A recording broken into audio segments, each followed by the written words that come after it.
नमस्कार, स्वागत है आपका न्यूज 18 पंजाब हरियाणा हिमाचल में। मैं हूं आपके साथ कुसुम रावत। बुलेटिन की शुरुआत एक अच्छी खबर के साथ करेंगे। हरियाणा के युवाओं के लिए एक बड़ी खबर है। हरियाणा के युवाओं को निजी क्षेत्र की कंपनियों में 75% आरक्षण को मंजूरी मिल गई है। राज्यपाल ने इस अहम विधेयक को मंजूरी दी है। अब राज्य के हर कंपनी, हर सोसाइटी, ट्रस्ट में युवाओं को 75% आरक्षण मिलेगा। गवर्नर की मंजूरी के बाद सूबे के डिप्टी सीएम दुष्यंत चौटाला ने बकायदा ट्वीट कर इसकी जानकारी दी है और खुशी भी जाहिर की है। दुष्यंत ने अपने ट्वीट के जरिए ये लिखा है कि बहुत खुशी के साथ आपके साथ ये साझा कर रहा हूं कि महामहिम राज्यपाल की अनुमति के बाद the Haryana state employment of local candidates act 2020 आज से पूरे हरियाणा में लागू हो गया, जिससे प्राइवेट सेक्टर में 75% नौकरियां हरियाणा के युवाओं के लिए अब आरक्षित हो गई है।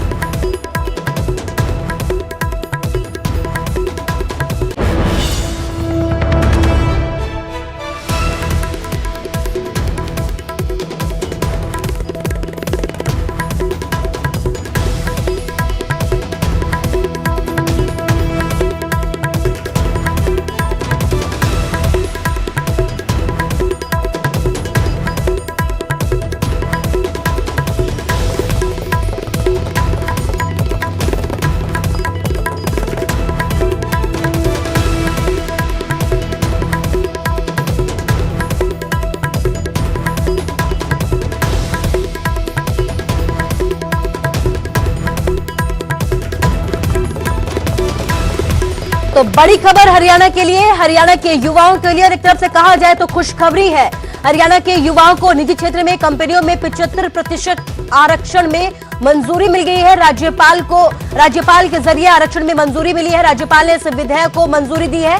तो बड़ी खबर हरियाणा के युवाओं के लिए, कहीं ना कहीं बड़ी खुशखबरी भी। और अब बात सियासत की करते हैं। कांग्रेस में नहीं थम रही अंदरूनी कलह। कृष्णमूर्ति हुड्डा ने G23 को कहा गुमराह 23। पूर्व सीएम भूपेंद्र सिंह हुड्डा को भी यहां पर उन्होंने नसीहत दी है। हुड्डा नई पार्टी बनाएंगे तो अपना नुकसान करेंगे। G23 के नेता कांग्रेस का भला नहीं चाहते हैं। G23 के नेताओं को पार्टी से बाहर करने की मांग भी की है। इसके साथ ही जम्मू में कांग्रेस के नाराज नेताओं ने सम्मेलन किया था। G23 सम्मेलन में पूर्व सीएम हुड्डा भी शामिल हुए थे। लेकिन एक बार फिर से कांग्रेस की कलह सामने आई है, जिसमें कृष्णमूर्ति हुड्डा ने निशाना साधा है। G23 को गुमराह 23 का है। कहीं ना कहीं सीधे तौर पर हुड्डा पर यह निशाना साधा गया। हुड्डा नई पार्टी बनाएंगे तो अपना नुकसान करेंगे, ये कहना है कृष्णमूर्ति हुड्डा का। आपको बता दें कि लंबे वक्त से ही हरियाणा में कांग्रेस की कलह जो है अक्सर सामने आती रहती है और एक बार फिर से ये कलह सामने आई है। और अब कृष्णमूर्ति हुड्डा ने G23 को गुमराह 23 कहा है। आपको बता दें कि जम्मू में कांग्रेस के नेताओं ने एक सम्मेलन किया था, जिसका नाम G23 रखा गया था। और इस सम्मेलन में पूर्व सीएम भूपेंद्र सिंह हुड्डा भी शामिल हुए थे। लेकिन अब कृष्णमूर्ति हुड्डा ने इसी सम्मेलन पर सवाल उठाए हैं। जोरदार ताली से बुलाकर स्वागत करें। 23 है। जो लोग इसमें शामिल हैं वो कांग्रेस के भला नहीं चाहते, ना देश का भला चाहते। क्या भूपेंद्र सिंह हुड्डा एक अलग पार्टी का संकेत दे रहे हैं? अगर बनाएंगे तो अपना नुकसान करेंगे। और ज्यादा जानकारी के लिए हमारे संवाददाता वीरेंद्र पुरी हमारे साथ फोन लाइन से जुड़ गए हैं। वीरेंद्र, आपसे ये जानना चाहूंगी कि एक बार फिर से कांग्रेस की कलह सामने आई है और अब कृष्णमूर्ति हुड्डा ने G23 सम्मेलन पर सवाल उठाए हैं। देखिए कुसुम, आपकी आवाज हमें ठीक से सुनाई नहीं दे रही है। तो एक बार फिर से कांग्रेस की कलह सामने आ रही है। वीरेंद्र, क्या आपके पास मेरी आवाज पहुंच पा रही है?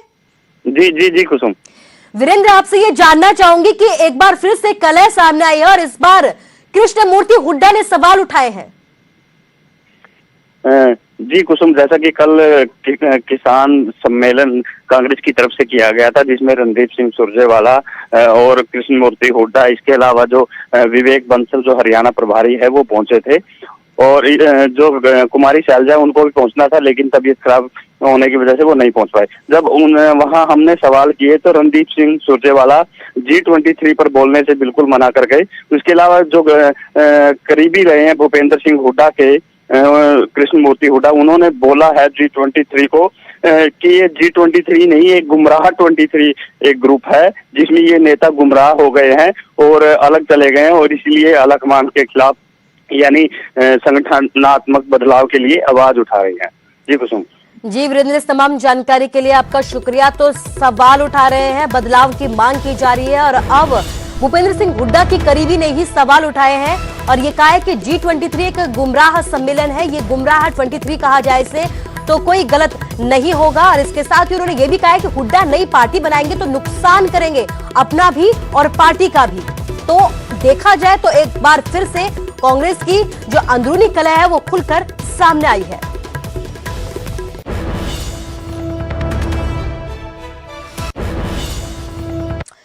तो वहीं हरियाणा में पंचायत चुनाव में देरी पर सीएम का बयान सामने आया है। पंचायत चुनाव पर सीएम मनोहर लाल ने ये कहना है कि अभी चुनाव का वातावरण नहीं है, चुनाव को थोड़ा टालना पड़ेगा। 5 मार्च से शुरू हो रहा है बजट सत्र और इन सभी सिनेरियो को देखते हुए चुनाव टालने पड़ रहे हैं। चुनाव पर अभी फिलहाल कोई फैसला नहीं लिया गया है, अभी चुनाव का वातावरण भी नहीं है, ये कहना है सीएम मनोहर लाल का। और यही वजह है कि चुनाव टालने पड़े हैं। पंचायत चुनाव को बाद में किया जाएगा, अभी बजट सत्र शुरू हो रहा है। 5 मार्च से हरियाणा का बजट सत्र शुरू होने जा रहा है। पंचायत के इलेक्शन के लिए समय तो पूरा हो गया 23 फरवरी को, और होने चाहिए, लेकिन जैसा एक वातावरण है बना हुआ, उसमें पंचायती चुनाव में हम सोचते हैं कि वातावरण थोड़ा ठीक हो जाए तो हम तुरंत करने के लिए तैयार है, इसमें कोई दिक्कत नहीं है। लेकिन वातावरण ठीक रहे तभी डेमोक्रेटिक प्रोसेस को ठीक से अपनाया जा सकता है। अगर ऐसे दबाव के विषय चलते रहेंगे तो फिर वो लोकतांत्रिक मूल्यों का हनन होता है। तो लोकतांत्रिक मूल्यों का हनन ना हो, ऐसा वातावरण बनते हम जल्दी करा देंगे। और चलिए बात हिमाचल की करते हैं। हिमाचल विधानसभा का बजट सत्र का आज चौथा दिन है। मंगलवार को की कार्यवाही में भी खूब हंगामा हुआ है। कांग्रेस विधायक विक्रमादित्य सिंह और डिप्टी स्पीकर हंसराज में जमकर तूतू मैं हुई है। सदन के भीतर भी जमकर हंगामा हुआ है, सदन के बाहर भी।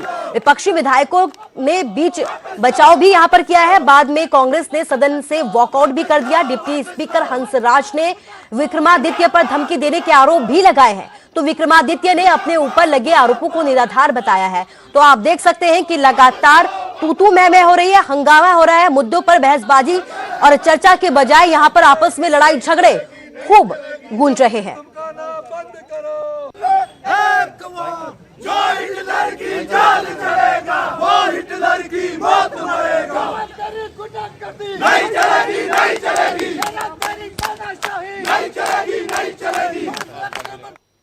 विक्रमादित्य जी ने, मैंने तो हाउस में भी कहा है कि मेरे को जिस तरह से उन्होंने मुंह के आगे आ करके अपनी सीट से उठ करके नज़दीक आकर के कहा है कि तू बैठ जा, नहीं तो तू देख ले, तू शिमला में है, ये इस तरह की बात उन्होंने अंदर हाउस में कही है। तो उनको देखते हुए मुझे लगा है, मेरा परिवार यहीं पे है, मैं भी हूँ, और व्यक्तिगत तौर पर तो मैं डरता नहीं, जो सच्चाई है, लेकिन परिवार वाला हूँ और संवैधानिक पोस्ट पर हूँ और सरकार में हम लोग हैं।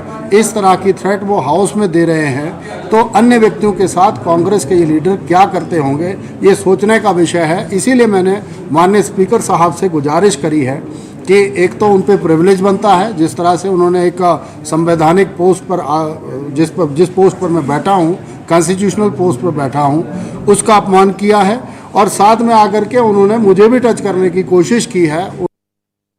देखिए, ऐसा है, मुख्यमंत्री जी ने और कुछ विधायकों ने ये कहा कि आप वहाँ पे गुंडागर्दी कर रहे थे। मैं चैलेंज कर रहा हूँ, आपके माध्यम से ये चैलेंज कर रहा हूँ, एक फुटेज निकाल के दिखा दें मुझे जहाँ पे मैं जो है आगे जाकर या तो गवर्नर का रास्ता रोक रहा हूँ, यहाँ पे वहाँ पे कोई मैं गुंडागर्दी कर। I was not there at all. मैं बिल्कुल वहाँ पे उस जब वो सारा चीज़ें हो रही थी, मैं बिल्कुल पीछे खड़ा था। तो ये विपक्ष सरकार का ये कहना, सरकार के विधायकों का ये कहना कि आप गुंडागर्दी कर रहे थे, that was something which is not right, और उस पर विरोध करना स्वाभाविक था, इसलिए मैंने अंदर हाउस के अंदर विरोध किया।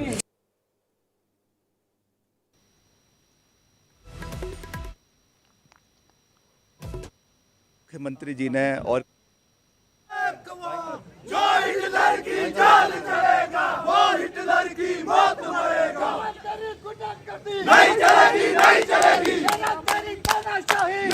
तो हिमाचल विधानसभा का बजट सत्र जारी है। आज चौथा दिन है। मंगलवार की कार्यवाही में भी जबरदस्त हंगामा हुआ है। कांग्रेस विधायक विक्रमादित्य सिंह और डिप्टी स्पीकर हंसराज हंस में जमकर तू मैं हुई है। सदन के भीतर ही जमकर बहसबाजी के बाद विपक्षी विधायकों ने बीच बचाव किया है। बाद में कांग्रेस सदन से वॉकआउट कर गई। डिप्टी स्पीकर हंसराज ने विक्रमादित्य पर धमकी देने के आरोप लगाए हैं, तो विक्रमादित्य ने अपने ऊपर लगे सारे आरोपों को निराधार बताया है। तो तस्वीरें आपके सामने है और ये तस्वीरें पिछले कई दिनों से, जब से सदन की शुरुआत हुई है तब से ऐसी ही तस्वीरें सामने आ रही है, जिसमें जमकर हंगामा हो रहा है, तू मैं हो रही है, बहसबाजी की जा रही है। आम जनता के मुद्दों की बजाय यहां पर माननीय अपनी ही लड़ाई में मशगूल हो रखे हैं। तो वहीं 3 कृषि कानून को वापस लेने की मांग पर अड़े किसान नेताओं ने अगले 15 दिन की रणनीति तैयार कर ली है। 6 मार्च को जब किसान आंदोलन के पूरे 100 दिन हो जाएंगे, तो किसान सुबह 11 बजे से शाम के 4 बजे के बीच कुंडली मानेसर पलवल एक्सप्रेस वे को अलग अलग जगह 5 घंटे के लिए चक्का जाम कर देंगे। मार्च से कर्नाटक में एमएसपी दिलाओ आंदोलन शुरू किया जाएगा, जिसमें पीएम से फसलों के लिए एमएसपी सुनिश्चित करने को कहा जाएगा। इसी बीच संयुक्त किसान मोर्चा ने यह ऐलान किया है कि वो 5 राज्यों में होने वाले विधानसभा चुनाव में बीजेपी को वोट नहीं देने की भी अपील करेंगे। फैसला होया भी जिथे जिथे इलैक्शन हो रही है उत्थे टीमां भेजियां जाणगियां। सब तो पहले बंगाल दा फैसला होया, बंगाल टीम भेजी जाएगी ते जिस तरह प्रोग्राम वो बनेगा वो तुहानूं फिर दस देंगे। ते केरला का भी फैसला है, केरला च भी टीम जाएगी ते उत्थे असीं किसी पर्टिकुलर पार्टी नूं सपोर्ट नहीं करन जावांगे। असीं अपना केस दस के असीं लोकां नूं अपील करांगे भी जिहनूं मर्जी वोट पा दिओ, जिहड़ा बीजेपी नूं हरा सकदा है उहनूं वोट पा दिओ, बीजेपी नूं वोट नहीं पाउणी। तो इह साडा उत्थे प्रचार होएगा। पार्टी किसी का भी कोई कैंडीडेट होवे बीजेपी तो बिना उहदे लई असीं अपील करांगे। संयुक्त किसान मोर्चा की तरफ से 5 राज्यों के मतदाताओं को, किसानों को हम अपील कर रहे हैं। हम अपील ये नहीं कर रहे किसके लिए वोट दें, वो उनका मर्जी है। हम सिर्फ एक अपील कर रहे हैं कि इस पार्टी ने, जिसने और इसके एलाइज ने, जिन्होंने किसान विरोधी कानून बनाए, किसानों पे दमन किया और किसानों को बेइज्जत करने की कोशिश की, इसे सजा दो। बस ये अपील हम कर रहे हैं। और अपील सिर्फ यहां से नहीं कर रहे, कॉल यहां से नहीं दे रहे, राज्यों में जाएंगे। इसकी शुरुआत 12 तारीख को कलकत्ता से होगी, जहां एक बड़ी पब्लिक मीटिंग में, किसानों की मीटिंग में संयुक्त किसान मोर्चा का नेतृत्व जाएगा और हम खुद अपने हाथ से वो अपील बंगाल के किसानों को दे के आएंगे। बाकी दूसरे राज्यों में इसके बाद प्रोग्राम बनते जाएंगे, क्योंकि सबसे पहले इलेक्शन वहीं शुरू हो रहा है। तो वहीं सोनीपत पुलिस ने नवदीप कौर की ओर से लगाए गए सभी आरोपों को खारिज कर दिया है। पुलिस ने अपने आरोपों पर लगाए गए जो आरोप थे उन पर सफाई दी है और कहा है कि सभी आरोप निराधार है। आपको बता दें कि नवदीप कौर ने जेल से बाहर आते ही पुलिस पर आरोपों की बौछार लगा दी थी और पुलिस पर टॉर्चर करने के आरोप भी लगाए। नवदीप के मुताबिक उनके साथ बेरहमी के साथ मारपीट की गई, लेकिन सोनीपत पुलिस की माने तो ऐसा कुछ भी नहीं हुआ। नवदीप जी थोड़े ही घूम के खड़े हो जाओ बस। कौर को उसी दिन अरेस्ट करके और जीएच सोनीपत से हमने उसका मेडिकल करवाया था, जहाँ पे मेडिकल के दौरान उन्होंने अपनी मेडिकल करवाने से रिटर्न स्टेटमेंट दी थी डॉक्टर के, और डॉक्टर से भी हमने स्टेटमेंट ली है जिसमें बताया गया है कि नवदीप कौर ने अपना मेडिकल करवाने से मना कर दिया। उस टाइम उसकी कोई इंजरी नहीं थी। सर, उसका ये कहना है कि जब उसको अरेस्ट किया गया उस टाइम पे कोई लेडीज महिला नहीं थी और उसके बाद पुलिस ने 14 दिन तक मेरा मेडिकल नहीं करवाया, फिर कोर्ट ने कहा तब मेडिकल हुआ। नहीं, उसको जिस टाइम हमने अरेस्ट किया उस टाइम लेडी एएसआई कुंडली थाने में पोस्टेड है, वो उनके साथ ही थी और उसी दिन हमने जीएच सोनीपत में उसका मेडिकल करवाया है और उसी दिन उसको जुडिशियल में भेज दिया गया था, जो कि करनाल जेल में गए थे। वहाँ पे भी at the time of entrance medical होता है, वहाँ पे भी कोई उन्होंने अपनी चोट नहीं बताई थी। और अब खबर हिमाचल के बद्दी से है, जहां मड़ावाला गांव में एक शख्स ने ट्रक के पीछे वाले टायर के नीचे आकर खुदकुशी कर ली। यह दर्दनाक हादसा मौके पर लगी सीसीटीवी में कैद हो गया। हादसे की तस्वीरें दिल दहला देने वाली हैं।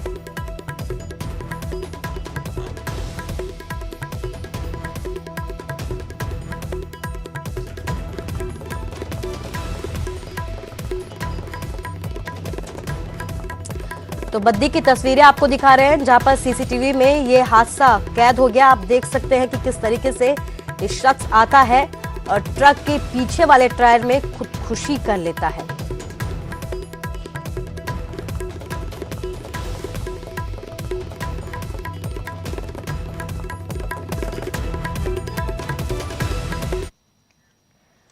तो वहीं लाल किला हिंसा आरोप में दीप सिद्धू के बचाव में उतरे मनजिंदर सिंह सिरसा घिरते नजर आ रहे हैं।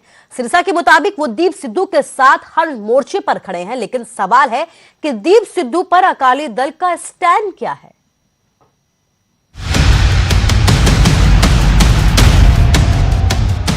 लाल किला हिंसा का आरोपी दीप सिद्धू सलाखों के पीछे है।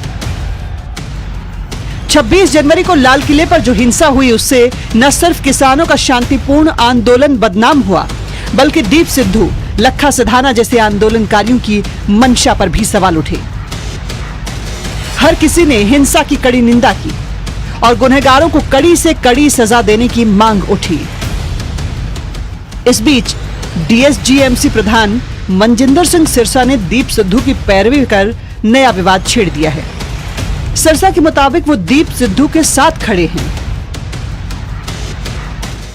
ਜਦੋਂ ਮੇਰੀ ਫੋਨ ਤੇ ਗੱਲ ਹੋਈ, ਮੈਨੂੰ ਇੱਕੋ ਗੱਲ ਕਹੀ, ਦੀਪ ਸਿੱਧੂ ਅਸੀਂ ਤੇਰੇ ਨਾਲ ਡਟ ਕੇ ਖੜੇ ਆ, ਕੋਈ ਖਲੋਵੇ ਜਾਂ ਨਾ ਖਲੋਵੇ, ਪਰ ਸਾਡਾ ਸਭ ਦਾ ਫਰਜ਼ ਬਣਦਾ ਹੈ ਕੌਮ ਦੇ ਨਾਲ ਖੜੇ ਹੋਣਾ। ਤੂੰ ਸਾਡਾ ਨੌਜਵਾਨ ਦੋਸਤ ਆ, ਛੋਟਾ ਭਰਾ ਹੈ। ਇਹ ਗੱਲ ਬਾਅਦ ਚ ਲੋਕ ਦੇਖਣਗੇ ਕੀ ਹੋਇਆ, ਕਿਵੇਂ ਹੋਇਆ, ਉਹ ਸਾਰੀਆਂ ਗੱਲਾਂ ਆਉਣ ਵਾਲੇ ਸਮੇਂ 'ਚ ਸਾਹਮਣੇ ਆਉਣਗੀਆਂ। ਪਰ ਦਿੱਲੀ ਦੇ ਅੰਦਰ ਸਾਡਾ ਕੋਈ ਵੀਰ ਉਸ ਦੇ ਉੱਤੇ ਕਿਸੇ ਤਰੀਕੇ ਦਾ ਮੁਕੱਦਮਾ ਹੋ ਜੇ, ਅਤਿਆਚਾਰ ਹੋ ਜੇ, ਜਾਤੀ ਹੋ ਰਹੀ ਹੋਵੇ ਔਰ ਅਸੀਂ ਚੁੱਪ ਰਹੀਏ, ਇਹ ਕਦੀ ਹੋ ਨਹੀਂ ਸਕਦਾ। दीप सिद्धू की हिमायत करने पर मनजिंदर सिंह सिरसा अपनी ही पार्टी के निशाने पर हैं। अकाली दल ने साफ किया कि वो दीप सिद्धू के साथ बिल्कुल नहीं है। दीप सिद्धू को बीजेपी का एजेंट बताते हुए विक्रम सिंह मजीठिया ने कहा कि पार्टी ऐसे लोगों के साथ बिल्कुल नहीं है जिन्होंने किसानों के आंदोलन को बदनाम करने की कोशिश की। मनजिंदर सिंह सिरसा पीसफुल प्रोटेस्टर्स ਨੂੰ ਤਾਂ ਸਪੋਰਟ ਕਰੂ, ਜਿਹਦੇ ਨਾਲ ਬੇਇਨਸਾਫੀ ਹੋ ਰਹੀ ਹੈ, ਜੀਤੇ ਦੇਸ਼ ਧਰੋਹ ਦੇ ਮਾਮਲੇ ਲੱਗ ਰਹੇ, ਉਹਦੀ ਤਾਂ ਸਪੋਰਟ ਕਰੂ। ਮਗਰ ਕਿਸੇ ਨੇ ਜਿਹਨੇ ਭਾਜਪਾ ਦੇ ਇਸ਼ਾਰੇ ਤੇ ਕੋਈ ਨੱਚ ਕੇ ਪੀਸਫੁਲ ਪ੍ਰੋਟੈਸਟ ਨੂੰ ਬਦਨਾਮ ਕਰਨ ਦੀ ਕੋਸ਼ਿਸ਼ ਕਰੂ ਜਾਂ ਖਰਾਬ ਕਰਨ ਦੀ ਕੋਸ਼ਿਸ਼ ਕਰੂ, ਉਹਦੀ ਸਪੋਰਟ ਨਾ ਮਨਜਿੰਦਰ ਸਿੰਘ ਸਿਰਸਾ ਕਰਨਗੇ, ਨਾ ਸ਼੍ਰੋਮਣੀ ਅਕਾਲੀ ਦਲ ਕਰੂਗੀ, ਨਾ ਕੋਈ ਇਹ ਦੇਸ਼ਵਾਸੀ ਕਰੂਗਾ। इधर डीएसजीएमसी प्रधान मनजिंदर सिंह सिरसा ने तो दीप सिद्धू को यह यकीन दिलाया है कि वो जल्द ही उनकी जमानत कराएंगे, फिर चाहे उसके लिए जो कीमत चुकानी पड़े। ਭਾਵੇਂ ਦੀਪ ਸਿੱਧੂ ਨੂੰ ਬਾਹਰ ਲਿਆਉਣ ਵਾਸਤੇ ਕੁਝ ਵੀ ਲਿਆਉਣਾ ਪਵੇ, ਭਾਵੇਂ ਵੱਡੇ ਵਕੀਲ ਖੜੇ ਕਰਨ ਪੈਣ, ਮੈਂ ਇਹ ਦੀਪ ਸਿੱਧੂ ਨੂੰ ਵੀ ਅਸ਼ੋਰ ਕੀਤਾ ਕਿ ਭਾਵੇਂ ਕਿੱਡੇ ਵੱਡੇ ਵਕੀਲ ਖੜੇ ਕਰਨੇ ਪੈਣ, ਤੇਰੀ ਜ਼ਮਾਨਤ ਕਰਾਵਾਂਗੇ। ਅਸੀਂ ਆਪਣਿਆਂ ਦੇ ਨਾਲ ਖੜੇ ਆਂ, ਖੜੇ ਰਹਾਂਗੇ। ਸਾਡੀ ਗਰਦਨ ਵੀ ਉਤਰ ਜਾਵੇ ਤਾਂ ਵੀ ਨਾ ਅਸੀਂ ਦੇਸ਼ ਦੇ ਖਿਲਾਫ, ਨਾ ਦੇਸ਼ ਦੀ ਕੋਈ ਮਾੜੀ ਗੱਲ ਸੁਣ ਸਕਦੇ ਆਂ ਤੇ ਨਾ ਆਪਣਿਆਂ ਦੀ ਕੋਈ ਮਾੜੀ ਗੱਲ ਸੁਣ ਸਕਦੇ ਆਂ। दिल्ली में सहारा और पंजाब में किनारा, अकाली दल की ये रणनीति समझ से परे है। लिहाजा दीप सिद्धू को लेकर पार्टी आलाकमान को रुख स्पष्ट करने की जरूरत है। चंडीगढ़ से पंकज कपाही के साथ नपिंदर बराड़, न्यूज 18 पंजाब। कोविड-19 महामारी ने परस्पर निर्भरता की भावना